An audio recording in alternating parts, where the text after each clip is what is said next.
masyarakat tradisional dibungkam dengan ilmu barat yang cenderung mengarah penghakiman terhadap masyarakat pribumi.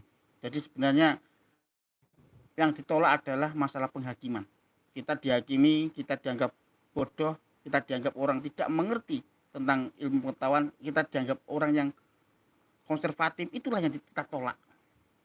Kita punya jati diri, bahwa masyarakat tradisional, masyarakat Nusantara punya jati diri, dan pola pikir kita berbeda dengan mereka, budaya kita berbeda dengan mereka, dan kita menganalisa tentang ketuhanan juga berbeda dengan mereka, kita menganalisa tentang kehidupan juga berbeda dengan mereka, ekonomi juga berbeda. Itulah letaknya.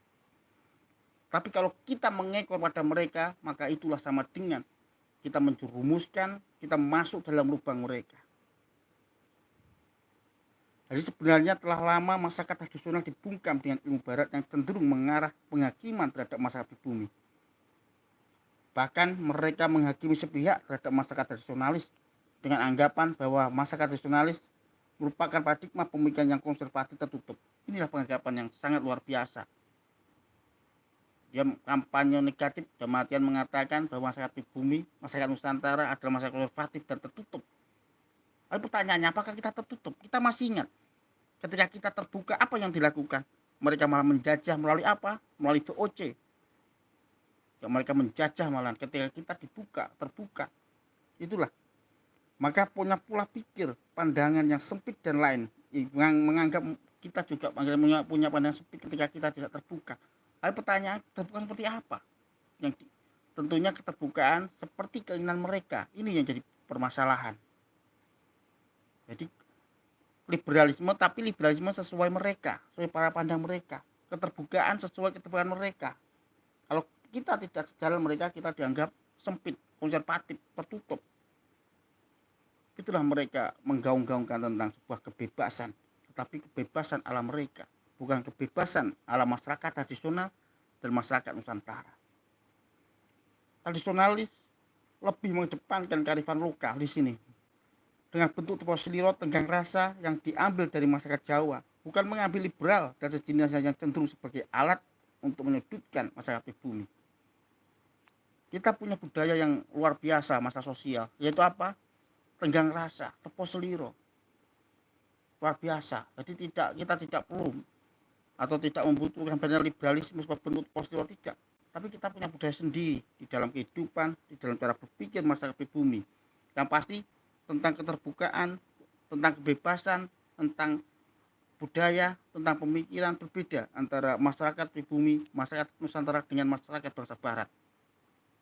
Disitulah dan keterbukaan yang diinginkan mereka adalah keterbukaan tentunya keinginan mereka, yaitu supaya kita terbuka dan mereka masuk ke berbagai wilayah yang ada di Nusantara.